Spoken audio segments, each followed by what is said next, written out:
Halo semuanya, saya Koko Kurniawan. Sekarang kita akan bahas tentang struktur project Gradle.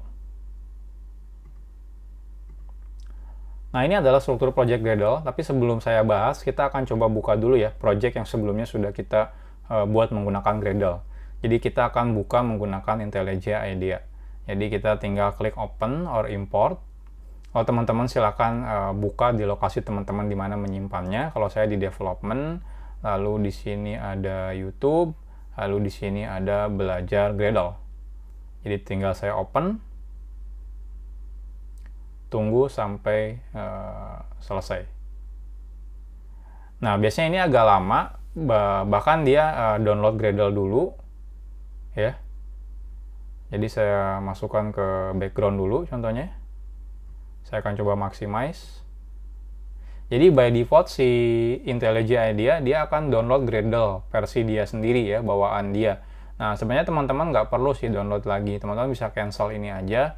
Habis itu tinggal setting di sini, preference, cari Gradle.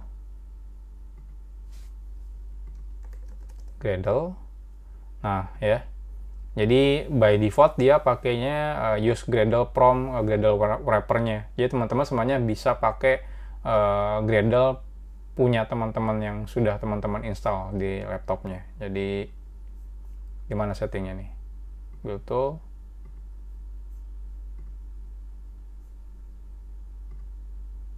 Nah, specific location ya, specific location. Saya akan coba buka lokasi Gradle saya.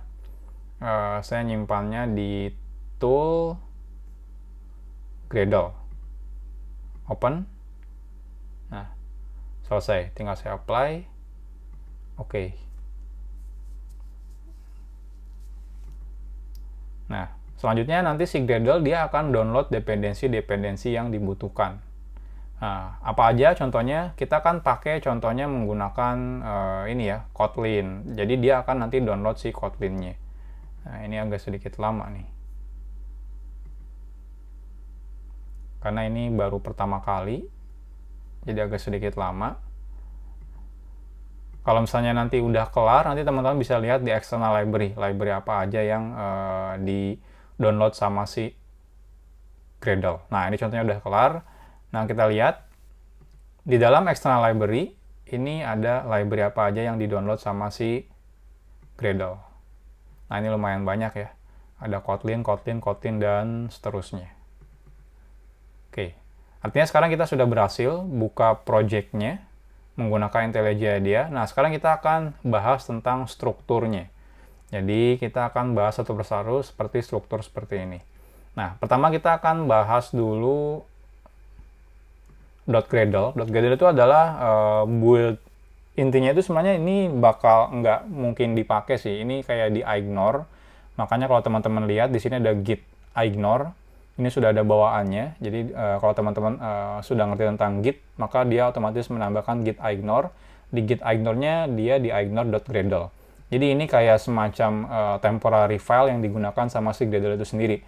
Nah, teman-teman nggak perlu peduli ini karena nanti dia nggak akan di-include ketika teman-teman commit project teman-teman.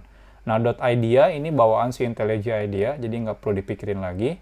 Nah, kalau Gradle ini adalah folder yang berisikan informasi tentang versi Gradle-nya. Contohnya di sini ada Gradle wrapper, di sini ada Gradle wrapper.properties. Nah, ini dikasih tahu kalau misalnya teman-teman di laptop teman-teman tidak ada Gradle, maka dikasih tahu di Gradle wrapper ini lokasi downloadnya di mana. Contohnya ini. Ini bentar ya, saya klik dulu. Nah, biar hilang.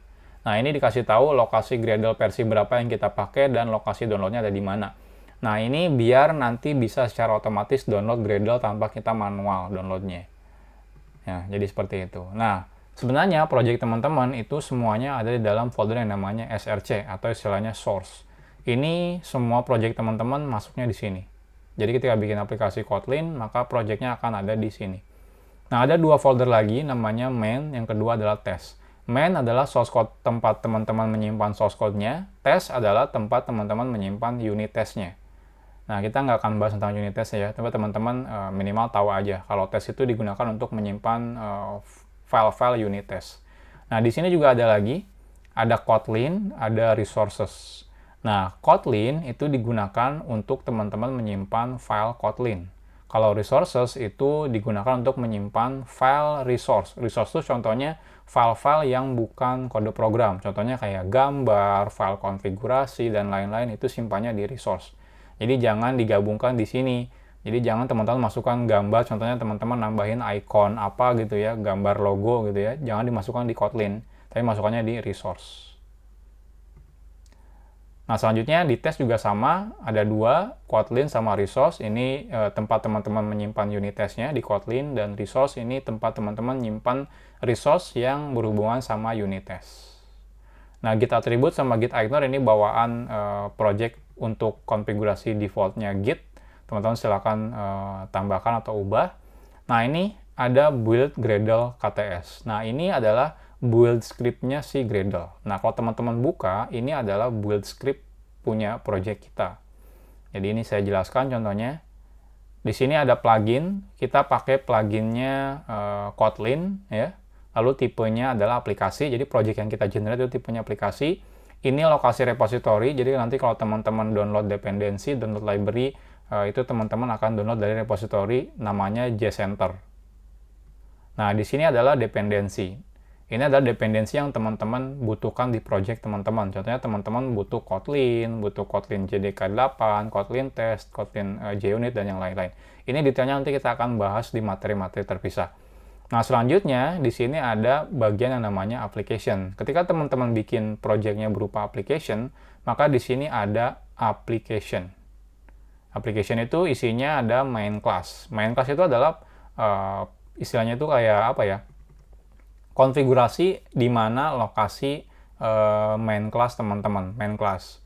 Jadi main class itu adalah kelas yang bakal di running ketika aplikasinya running. Jadi saat teman-teman bikin aplikasi project dalam bentuk aplikasi, itu nanti yang cuma bisa di running ya cuma satu main class.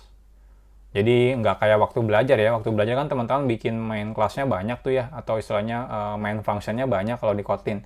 Nah, kalau nanti bikin project nggak cukup satu doang yang di runningnya mana. Jadi di sini main class name-nya itu apa. Ini udah ada sih dibuatkan. Contohnya di sini, Kotlin belajar Gradle appkt. Jadi belajar Gradle appkt. Nah, yang ini. Ya, sudah ada. Nah, selanjutnya ada Gradle W. Ini kalau teman-teman nggak ada Gradle di laptop teman-teman bisa execute menggunakan Gradle W kalau misalnya pakainya bukan Windows. Gradle W.bat itu kalau Windows. Nah, ini ada setting, ini adalah setting project Gradle teman-teman. Jadi settings.gradle. Di sini contohnya teman-teman ada root project name, atau ini nama si projectnya, yaitu belajar Gradle. Teman-teman bisa tambahkan bebas di sini konfigurasi-konfigurasi, nanti kita akan bahas juga di materi-materi selanjutnya. Jadi intinya seperti itu. Jadi itu adalah struktur project si Gradle. Teman-teman nggak perlu pusing dulu kalau banyak informasinya. Yang paling penting adalah kalau teman-teman bikin aplikasi, silakan masukkan ke dalam main. Kalau bikin unit test, silakan masukkan ke folder test.